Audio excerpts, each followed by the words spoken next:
Which one? Jim, I'm a doctor, not a pilot.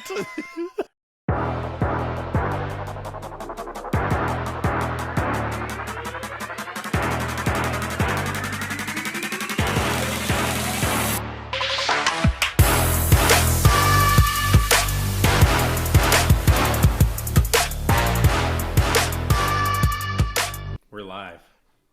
We are live. It's time. We were going to do that intro. We forgot to do that. All right, we have to do that next episode. But for now, welcome back to Not Exactly Experts. I'm Fur with Rusty and Jarett. Thank you all for tuning in. Thank you all for listening. Thank you all for watching.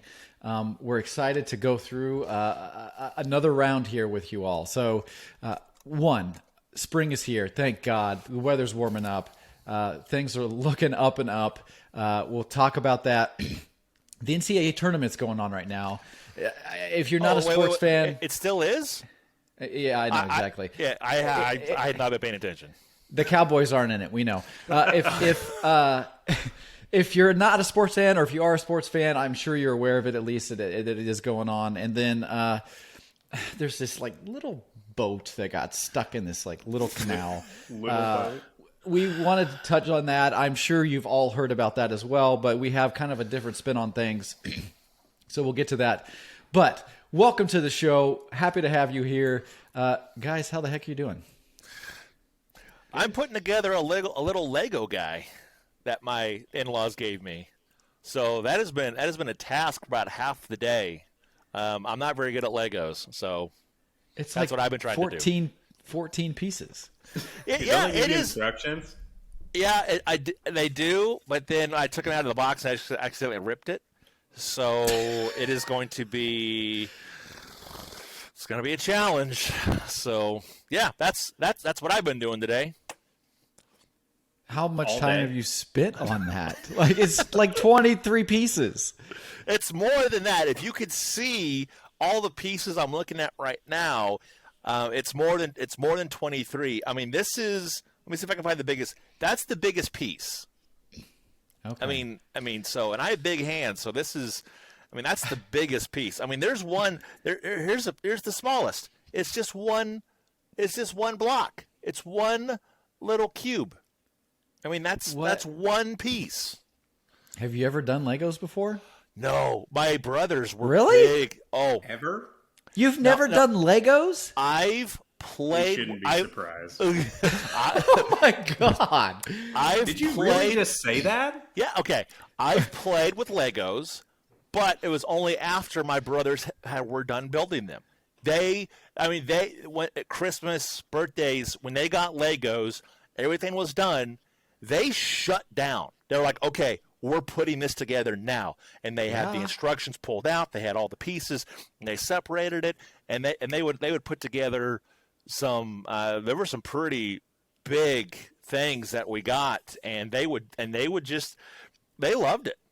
And so I never got into it. I never got into Lego. I played with them after they were put together. I've never a Lego. I have never built a Lego from. I can't believe it. From beginning to end. Yeah. We should not be surprised at this point. If it's normal, it doesn't go with Jarett. I can't believe it. Yeah, I've never. This will be my first. Yeah. Hot take. So we have a segment. We have a segment coming up later. We were going to talk on of did you really just say that? And I think we were going to use it for a spring segment, but obviously, Jarett, you've already got yours. I can't believe you've never built a Lego. Like, how can you get through your grade school, middle school years without doing high school, even in some cases, like without doing Legos? It was just never an interest of mine. It would just never. Didn't they have like a Cowboys Lego set? No, this is the first one. This is the very first one I've ever owned in my life, and so I never. And I also have a star too to put together as well. So that's just a couple of projects of mine, and like I said, I've never put together. These will be the first two. These are the official first two Legos will have ever put together in my 35 years on this planet. My 3-year-old son loves Legos already. He has more experience than you. It's incredible. Yeah, absolutely. Like I'm not like I don't think I'm denying the fact that it's kind of weird, maybe. One thing I will say, I don't know if you guys know this, but they are crazy expensive now. They like are the so sets expensive. are like $100. Well, like how big? Because I guess I don't remember if they always. I mean, obviously the bigger sets of Legos I thought have always been semi expensive. Like I don't think they've ever been super cheap. But I never like, got those as a kid. Like my parents got me the bucket of Legos, and I think I literally every time I just tried to build as high as I could. Like there's not a lot of creativity within me. It's just stack. That's it. I never had the bucket. I always had the individual ones. Yep, individual. You built something specific with directions to get to like for example, I'm looking Legos up right now, so I see like a Millennium Falcon, right? $100. I mean, it looks like a decent size. It's $160. Jeez. Yeah, it's going to be pretty big though. I mean, I bet you would pay maybe close to, you pay close to that, I guess, for a regular size Millennium Falcon toy with all the gizmos and gadgets. That's true. And you get the experience of actually building it, which is kind of cool. Exactly. Yeah. Except you. Yeah, I would never do it. I would be like no, I'll get it for Jeff for his birthday, and then let him build it, and then I'll play with it. So that was my go-to. Yeah. You're not a builder. I'm not. I never have been. And my family was in construction. You think I would have loved to build? And I was just like, no, I don't want to do that. That sounds awful. You sure you weren't adopted? Oh, I was not adopted. I think this is proof right here that I was not adopted. So, faux show. So, guys, spring is here. Like, moving on, like off our Lego set. Like, let's chat spring. We no longer have to play with Legos. We can go outside. We can actually go outside. We don't have to build our Lego sets indoors. So I know, Russ, you had a bunch of just kind of like random topics with spring. Let's run through some of them. Yeah, I mean, I think I need to get to it, guys. I'll start you off. Yeah. So spring break, right? Yeah. We were kind of through most of that, but what's your thoughts on spring break? Spring break to me was never a big thing. It was. Did you guys just never go do anything? Never. Well, that's probably why. I mean, if you stay in Atwood for spring break. Yeah, that's basically all I ever did. I mean, maybe it was just never, I got the itch to do it, or maybe I knew people who had traveled for spring break, like, oh, we went to Fort Lauderdale, or we went to West Palm, I mean, whatever, and it was amazing. Jarett, you have to do it again. You have to do it again with us next year. You have to come with us. That never happened. Like, it just maybe, I don't know. I just never had the inkling to go out and travel for spring break, because for me, spring break was just always time to like, okay, let me catch my breath. Let me just relax. What were take you it doing? Easy. I don't know. Maybe I was super stressed as a kid, but I don't know. But I don't remember doing anything for spring break. Like nothing. What about in college? Nothing. No. Nothing? You never did anything in college for spring break? No. That's like the notorious time. Yeah, never went. Didn't do anything. This is the boring part. Yeah. So if you guys have more exciting stories, one more. Please, I can't believe you've never done any. Again, one more hot take. Did you really just say that? Like, this is just, you're taking up all of our segment. Like, I can't believe you've never done anything for spring break. Nothing. And if I have, we used to go skiing. We used to go skiing like every year for spring break. No, never. That was the popular thing, especially or like being a only Florida 3 hours vacation. Nope. Yeah. God, man. You've not been to Disneyland or Disney World, right? No, I've never been. Does it interest you? I would love to go someday. I really would. And I really would love to go experience that. Of course, I hear the same thing. It's just the one thing that people hate. Obviously, number one, Florida. It's going to be heat. It's going to be heat. It's going to be hot and humid. You don't have to go in July. I know, but then also say, obviously, it's always it's packed, and so like the lines, the wait is like super. You can pay a super little long. bit extra to not have to, stand in line. That's true. Fast pass. That's true. So That's true. I took Courtney to Disneyland for our Christmas gift. I don't know, probably 7-8 years ago. We had probably been together just a couple years. And we actually went to Universal Studios and we're paying for our tickets. And they asked us where we were from. And I said, Kansas. They gave us the fast passes for free. She's like, you got to make sure you see everything because you're so far away. We're going to give you these for free. Make sure you don't have to wait in any lines. I'm like, oh, heck yeah. That's awesome. Pretty I'll nice. have to remember that. Yeah. Not that I have to remember that to lie, because no, I am from Kansas. But I was going to say someplace further. But no, if we work for Kansas, then I'm okay. I'm going to keep that in mind. Okay. So you've never been anywhere for spring break. Nope. You never done Nope. anything for spring break. Nope. What about the other big thing in the spring, obviously, that I heard listening today on my Sirius satellite radio? They're talking about, obviously, baseball season starting. Are you excited about that? Because I'm not. Because I'm not.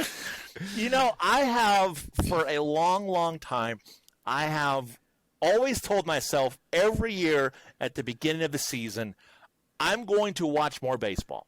I'm actually going to put in some effort. I'm going to watch more baseball because I've always felt like I think I would enjoy it if I gave it a shot. And baseball is one of those sports that I put up with hockey that it's way more enjoyable to watch live than it is to see it on TV. I feel like baseball is where you should have gone for spring break because you said you wanted to just relax and slow down. Yes, it's so that is leisurely. baseball. Yeah. I'm not a fan really. I enjoy, I guess, going to the ballpark, but still it's my least favorite one to go even see in person. It's just It's fun for just like the traditions and Yes. like just just going to you're gonna go and chill and relax, have a hot dog, some popcorn, right, a pretzel, just chill. Mm-hmm. That's the fun part about it. The thing that But other than that, it's boring. Yes, on TV. Yes, on TV. TV is even worse. I love, Yes. and I've been to Kauffman Stadium a few times. I've loved it every time. I love It is a cool atmosphere. It's been Yes. good. It's been Yes. gorgeous weather. It's been it's an awesome thing. I just I can't get on baseball just because there can be a guy you like, and all of a sudden he is now sent down to the minors, and now you never see him again. I mean, I feel a baseball roster has so much turnover that you really can't get attached to guys. And there's 10 pitchers. And it's just like, well, which pitcher do I like? Do I like the guy who only comes in for an inning or two? And, I still don't quite fully understand the rules and how they score. Like, how does a pitcher get a win? I kind of have a vague idea.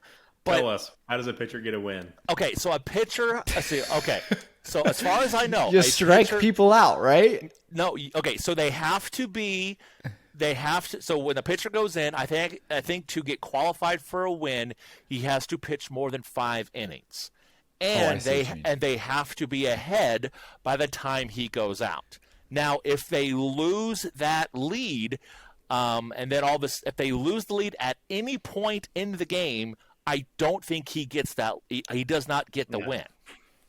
He doesn't get the win. You know he doesn't way get the loss more either. than I do. Yeah, doesn't get the. So it's just to me, it's so weird. Like, could you imagine a quarterback in the NFL playing that? All of a sudden, he has the lead, and then all of a sudden, the game is tied, and then all of a sudden, that win does not go in his record book, even though they had to pull him. They had to pull him in the freaking middle of the third quarter. Yeah, but you still, I don't. Anyway, but Here's the thing that I hate about baseball, and it's the same reason I don't really like watching the NBA. There's so many games. Like, that's what I love about the NFL or even college basketball. Every game freaking matters and is super important because it can make or break your season. With baseball or NBA, like, you lose a few games here and there, it's like no big deal. We got 3 next week. Like, it's just so many games. It's hard to care a lot about each game. Yeah, because That's a good baseball. point. Yeah, because baseball, you could lose 10 games, and it's like nah, whatever. If you lose 10 games in the NFL, you're picking top 3 in the draft. Yeah. You know, Worst season ever. You're the worst Cowboys. season- Yeah, it's just weird. Come on, man. Why would you go there? I couldn't Didn't hear even what you tell you said. what the Cowboys' record was I know, this but year. that doesn't. It just still to take the knife and just jab it right in there. Come on, man. But then you But get still. to get a better draft pick. But you don't even watch. yeah, that The you draft don't even boring. watch. Yeah, you don't even watch or care about. But yeah, I just can't. For years, I've tried to get on baseball. I've tried, and I can't. I can't do it. Me either. I think we're all on the Can't do same it. page. Yeah. That was my hot take, or what did we say that segment was going to be? Is the did you really just say that? And for me, it's spring is when sports die because there's no basketball, Sports there's basketball no ends. football. It's just But a little depressing for me. you may not agree to this. The one sport that I do look forward to every spring when the NCAA tournament is wrapping up is the Masters. Yeah. Like I don't watch golf, right? Obviously, I like to play golf. I occasionally watch it. Tiger was fun to watch in his prime, but watching the Masters is just like it's kind of just the mystique of it, and just like the perfection of the course, and the fact that like the everyone that attends is called patrons, not fans. It's just very. It's so different, and you can't take your cell phone, which is cool. When I went, and maybe a little known fact, right? If you get caught with your cell phone, you're kicked out. So it's neat to actually be in an atmosphere where everyone is in the moment. Like no one's on their phones, no one's holding up to video something. Like it's like the 90s. So Aren't the prices of food that's and pretty stuff cool. like Yes. extremely Yes, reasonable like too? a hot dog, and like a pop or a soda is like $3. It's pretty cool. Which is crazy because they have the ability, just like an NFL stadium, to charge $30 for all that crap. Right. But Okay, so then this is a question that I've always wondered, and obviously for you can answer this. So let's just say that all 3 of us wanted to attend the Masters, and like we want to go watch it. What is the process of actually going and watching a golf tournament, watching a PGA tournament? I'll tell you my process, and it's pure luck. So I suppose if you know somebody, right? If you're in the inn, you know somebody that has tickets, right? I think there are a certain number of people that have tickets that they get every year. I also could be wrong about that too. For the majority, for the average Joe, right, the not exactly experts that we are, you basically have to enter yourself into a lottery every year and hope your name gets drawn. That's your only chance of getting one. Unless you want to go on like, the aftermarket and try and buy Masters tickets, which I'm sure are like crazy, stupid expensive. But if you get drawn in the lottery for a ticket, it's a very reasonable price. I can't remember the exact price, but it's like attending, a college basketball game. wow, Really? got to get lucky. I had no idea that was the process, and that's just the Masters, right? That's not every PGA It's just tournament. the Masters, yeah. Yeah. No, I'd have to agree with the Masters was always some kind. Now it wasn't always the whole round, but always Sunday, last day of the Masters. It kind of was a mini tradition at the house, and like we would watch the majority of the final round, and we would always. It didn't really matter who was in it, but it just seemed like there's something about that final round, the final pairings, whatever. That magic happens. Like there hasn't been a blowout in the Masters, and I think a while. That is just like, okay, this is the clear cut guy. He's going to win. There's not a close. So it's always been a tradition in our house to watch the final round of the Masters. Spur just loves to listen to Jim Nantz. Oh my God. Yeah. Wow. That's a whole yeah. nother. I'm okay listening to him in golf, right? I'm okay with that. Where Basketball. he's got a number of coin phrases, right? The Masters, a tradition unlike any other. But for basketball, no, please no. Which we'll talk about. But let's chat about the other big thing that happens in spring, and it's already happened. Is daylight saving time, which I think the technical correct term is daylight saving time, not daylight savings time.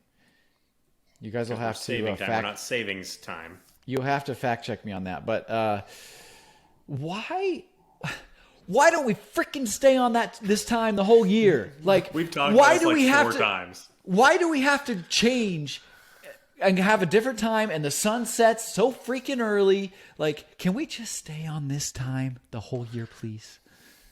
Who do we have to ask?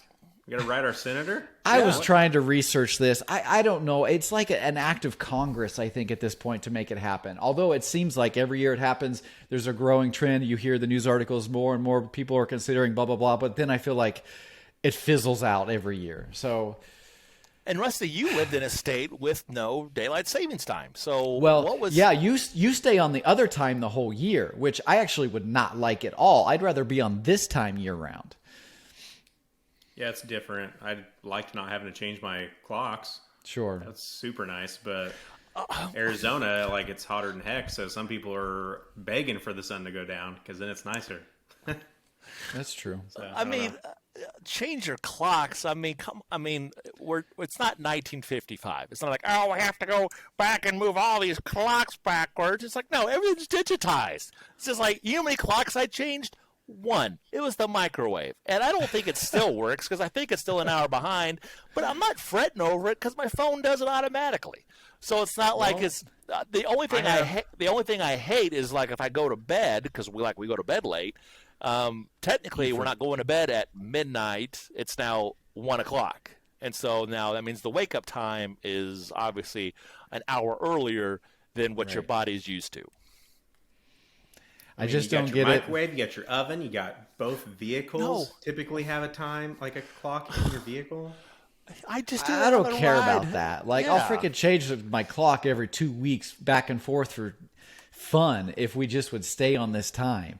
Research shows like there's so many benefits. Like because you have longer light, you can go outside and play longer. You're more physically active. There's fewer car crashes because you're not driving at night. There's a reduction in robberies. I mean, can we just keep the time the same? That even just changing the time. Play.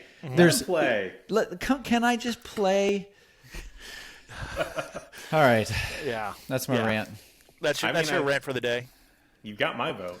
Yeah, I'm not against it. I think it's kind of weird that we still kind of do this because this was something that we had to do for the farmers back in the 30s or 20s, or for the reason for it, but now it's just like, okay, it's kind of pointless now. We might as well change back because this is not hurting or helping anybody.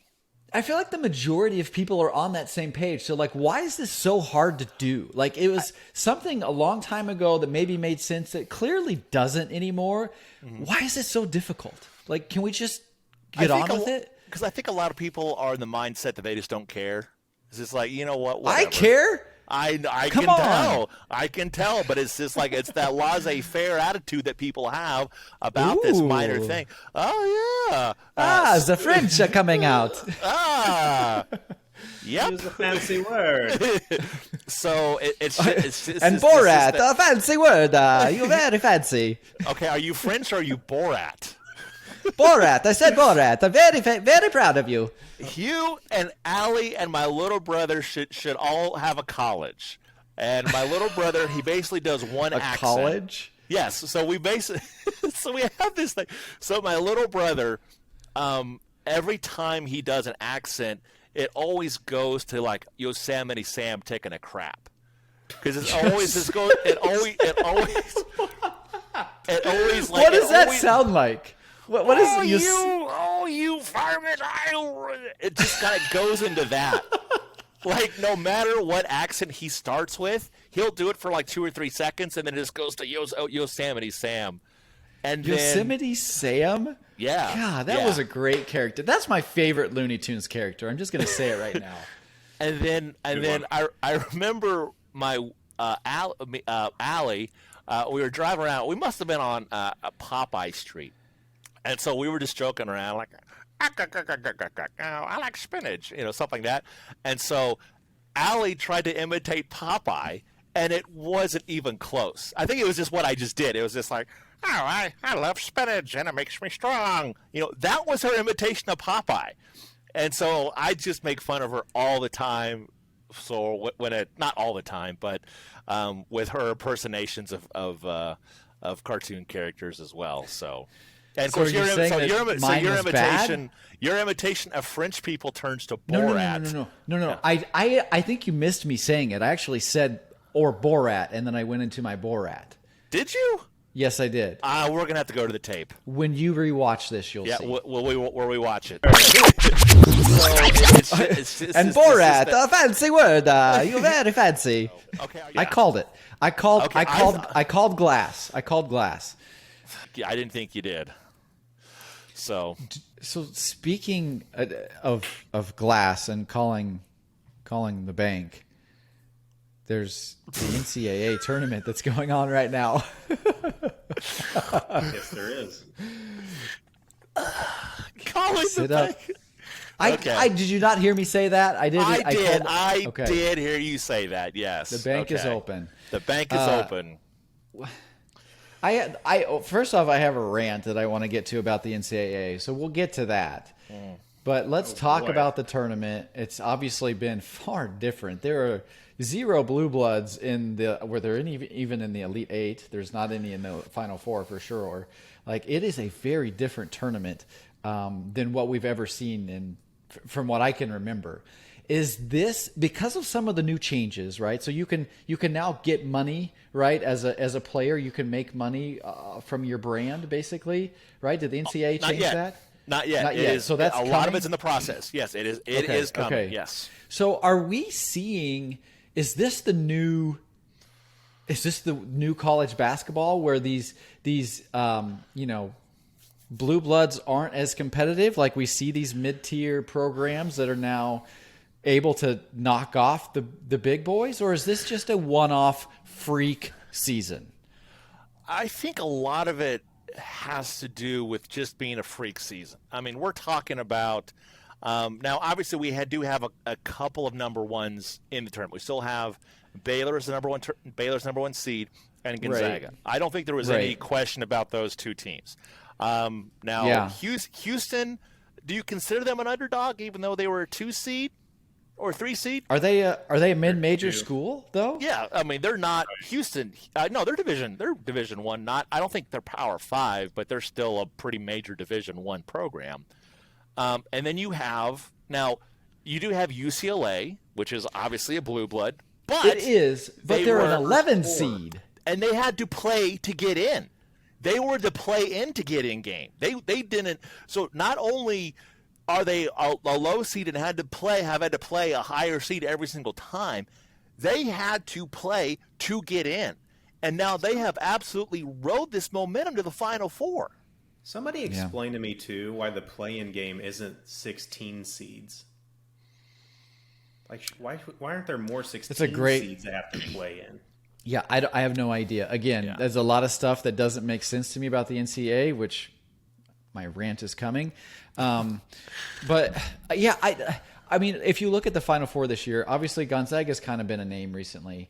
Granted,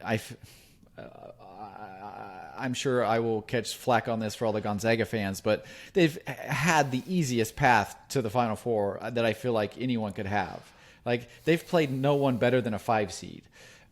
So they've had a red carpet. UCLA, like you said, is pretty fascinating because they were a play-in game and they made the tournament. And then, of course, Baylor is respectable for this year. Now, of course, Baylor's not historically been – they've had a few good seasons, but usually Scott Drew finds a way to Scott Drew things, and this year's not been the case yet. I mean, here they are in the Final Four.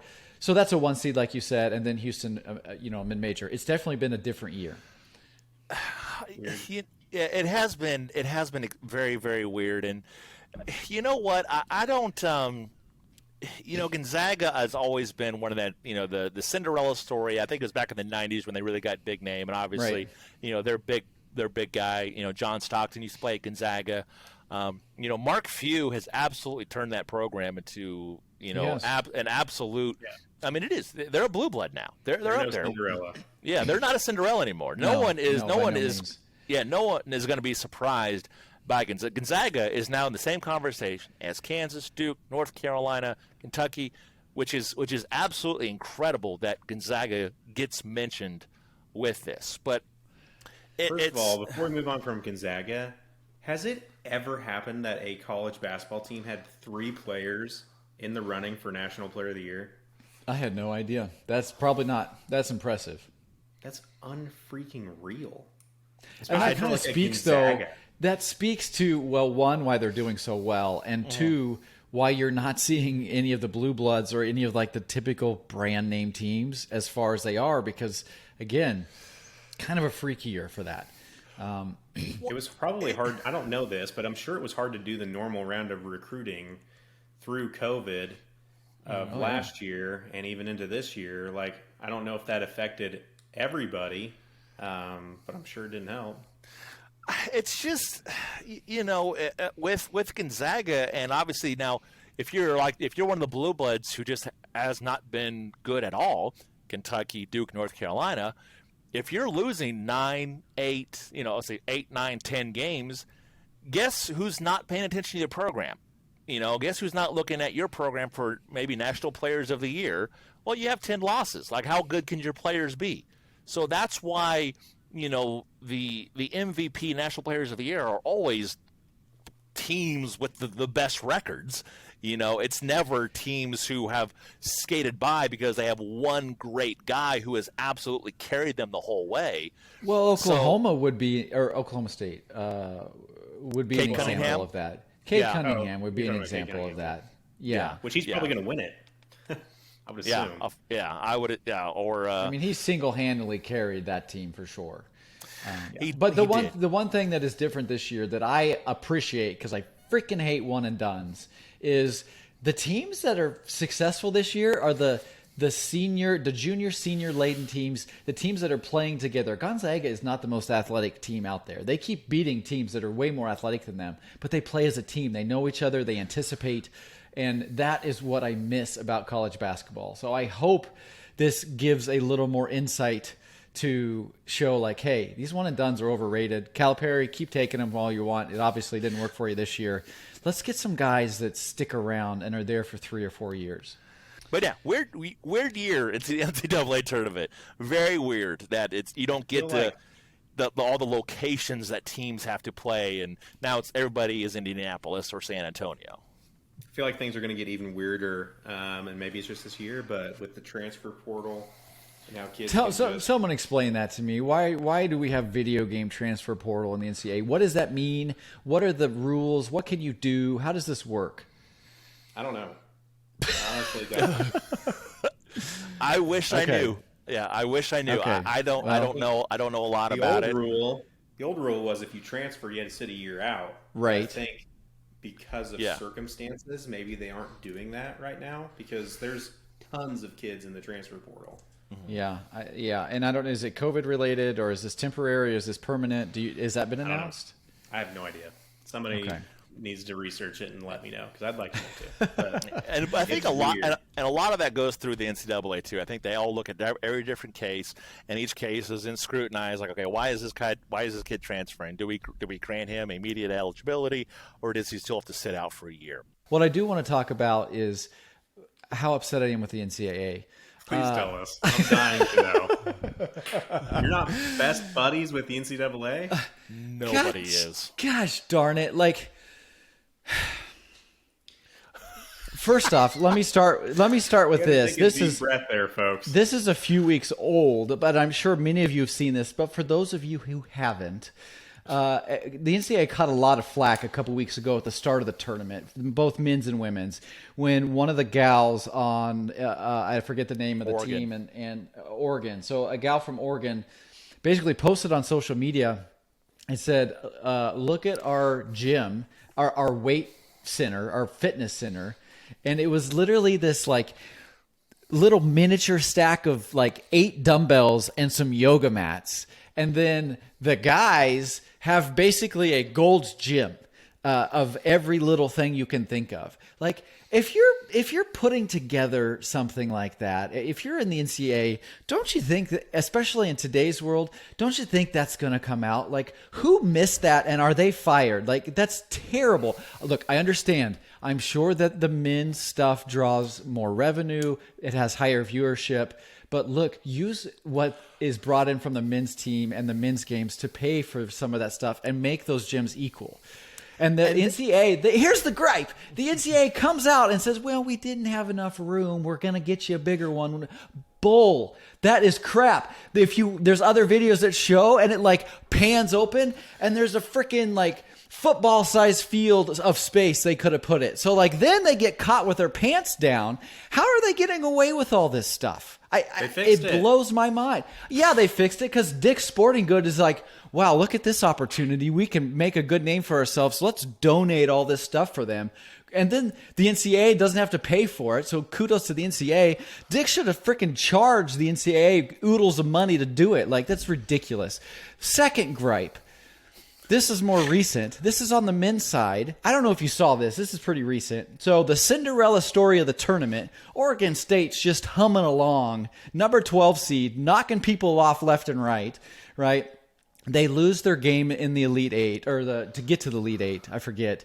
They go, it's a late game, they go back to their hotel, and the NCAA is like, oh, by the way, never mind, we're kicking you out of the hotel tonight. Y'all got to go board a flight and go home. They had to board a 1:15 a.m. flight after they just lost a late night game, gather all their stuff at the hotel, get on the red eye, get home at 4 a.m. Could they not have freaking the NCAA paid for one more night of a hotel room?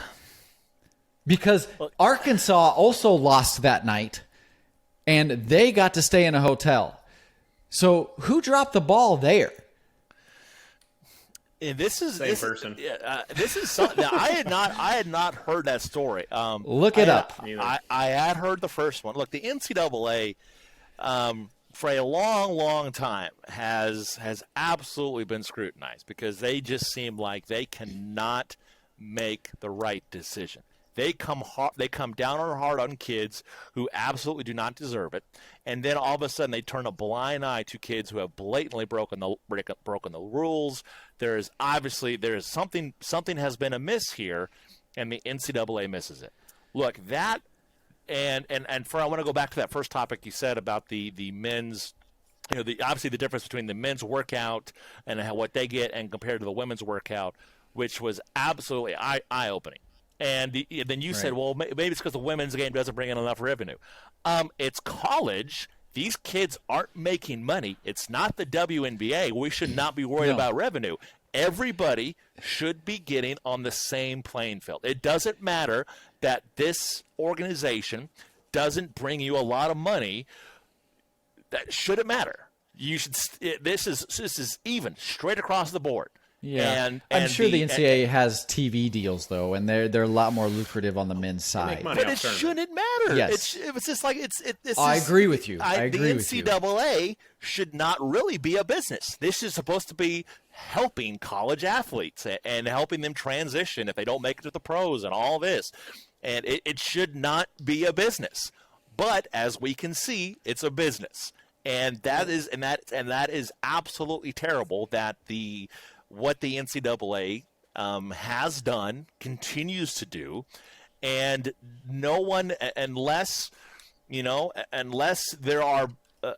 college athletes stand up and make a name and make some noise, like the Michigan player who has that black T-shirt that he's been wearing on the sideline that says "Not NCAA property," which I love, and I think Mark Emmert, the president of the NCAA. He's going to come down and talk with them because he's like, hey, what can we do? And so it's good. That's the problem. The NCAA is very reactionary. Like, but fix your crap, and you don't have to react. Like, I want that shirt. Yeah. I want that shirt. By the way, I know. Yeah, I'm looking it up now. I can get one for $9. It's Isaiah Livers. Isaiah Livers. And the thing is, and the TV, they kept going to him. They always went to him, and he always had that show. It's like not NCAA, and so obviously he was. It's not like the NCAA. It just shows the NCAA has no authority when it comes to TV and pro, because they could easily tell. It's like, hey, do not show this kid. Like, you can't show this kid. They weren't going to let play, right? Yeah, I think he got hurt. I think he broke his wrist. He got hurt, but they kept going to him, and it was awesome. # not NCAA property or merchandise or whatever. Oh, it's amazing. It's amazing. Here's the issue as I see it with the NCAA is they're a monopoly. right? They can get away. They're kind of Yeah. like ESPN. Like, they get away with anything that they want, and they don't The have to put NFL. out the best product, because what else are you going to do?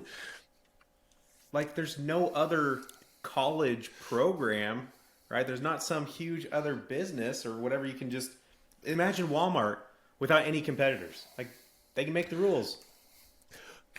Yeah, Bullshit. see, and I would say that maybe a better thing to compare it to, and of course this is the video game nerd coming out on me, would be EA Sports and Madden, because EA Sports signed an exclusive deal with the NFL, and so they are the only game developer when it comes to making NFL games, and this last Madden has been absolutely scrutinized because they say it's terrible.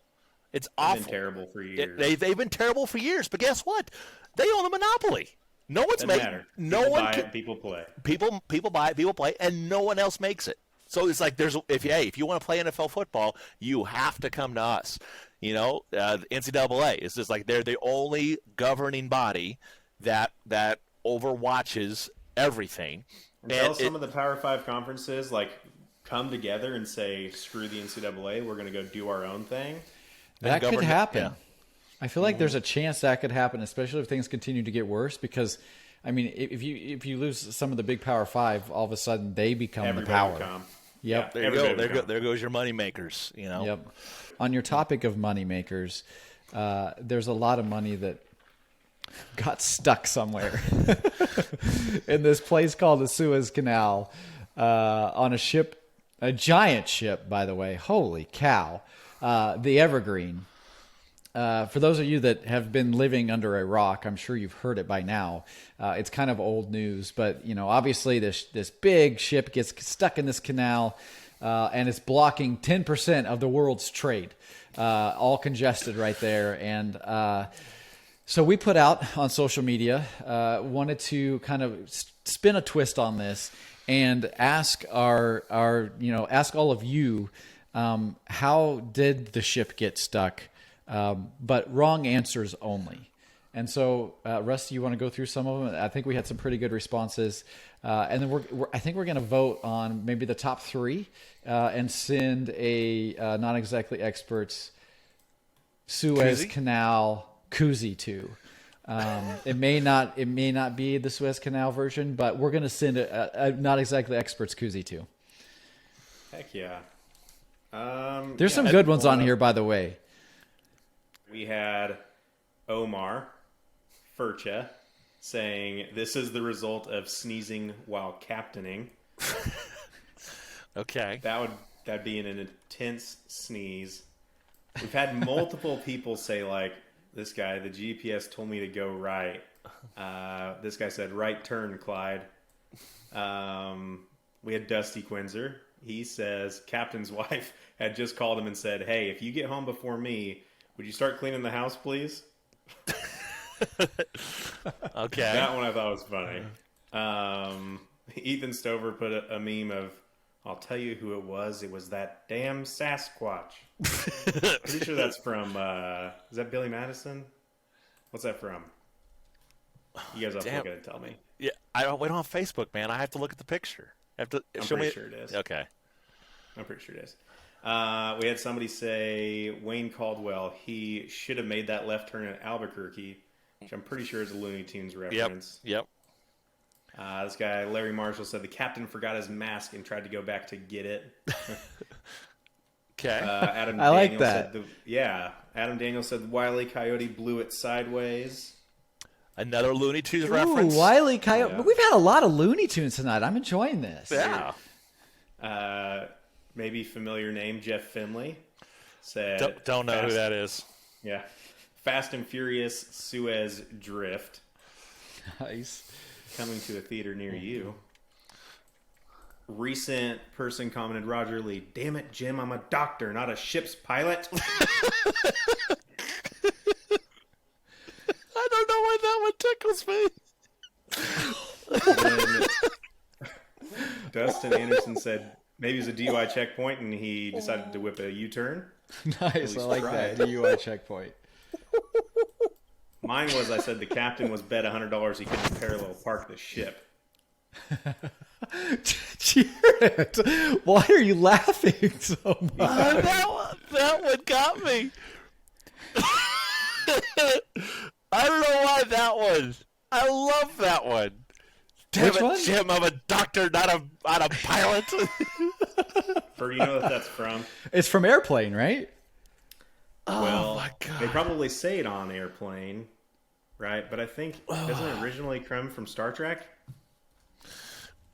I don't know, but I know I've heard that's amazing. That is, oh my gosh, that's, I love that. Yeah. Well, we have to look this up. It is Star Trek. Yeah. It is Star Trek. Okay. I was thinking it was from Airplane.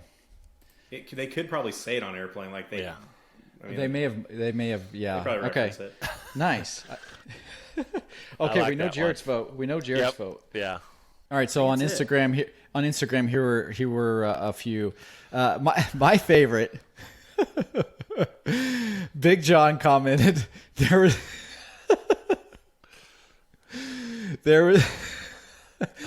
a Say it. tsunami, which for those of you who didn't listen to our last podcast, Jarett said did not realize the T was not silent and said did tsunami know. as I did tsunami. Okay, whatever. Tsunami. So anyway, that's probably my favorite, but that's more of an inside piece. And then similar to actually what Jeff said, Captain said, "You can't drift a cargo ship." I said, "Hold my beer." Those are both Big John. Yep. Well, I think we know Jarrett's vote. These are good ones. Yeah. Jarett likes the my gosh. Jarett likes the Yes. Star Trek one. Hands down. Who said that one? Who posted that Roger one? Lee. Roger Lee. I don't know you. Hilarious. That was hilarious. I love that. I love that one.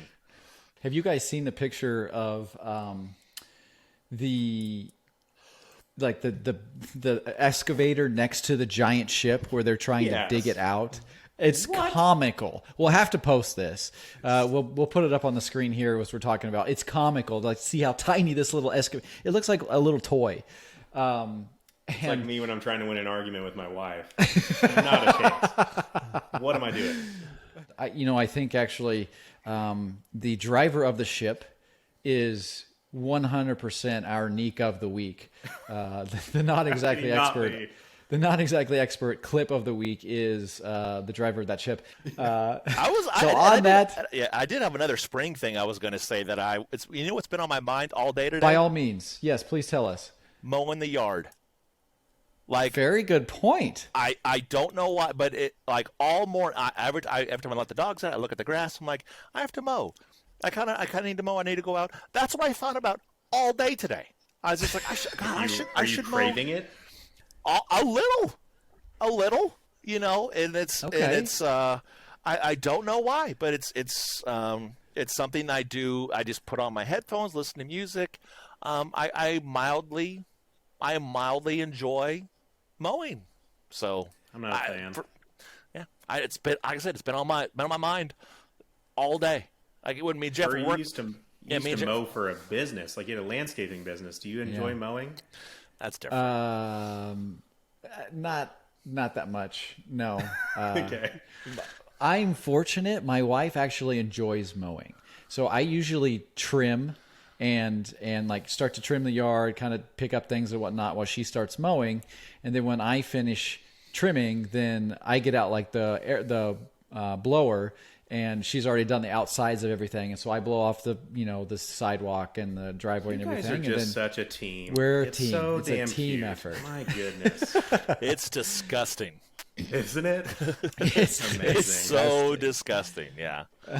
I'm not a fan of mowing either. In fact, my boss is like actively trying to get me to buy one of those robot lawnmowers that's like a Roomba for outside. He came over to my house for the first time this last weekend. First thing he says when he walks in, he goes, "Dude, your lawn is perfect for that robot lawnmower." Okay. They're Does it do not a good terribly job? expensive. I'm seeing one here Like that's $1,000. $600. $600 he for said- a mow row. Yeah, he said there was a decent one on Amazon that ran like $1,000 and had really good reviews. You can get like a That's a decent lot, though. riding lawnmower for $1,000. Oh, you could. Yeah. Well, they've gotten up in price. I still have to mow it myself. Yeah, but you're sitting down. I got other things to do, man. I got kids. You do not. You don't have anything else to do. You have no idea. I don't. That's why I said you have nothing else to do. If I had any idea of what you actually do, I wouldn't be saying the things I do say. I got to keep 2 kids alive. That's a 24/7, 365 day job. that are always trying to self-destruct, Jarett. You'll learn this someday, I'm sure. Like little kids, like babies, they're always trying to self-destruct. It's a full-time job. So gone are your days of building your Legos and thinking all day about mowing. Like if and when you have a kid. And it's my only concern. I've had the thought about it was mowing and putting this damn Lego thing together. Find the instructions online. Probably. All right, Yeah. guys.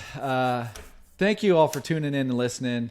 If you've made it this far, I don't know what to say or think. Either congratulations or you need to go get something checked out. But Go mow your yard.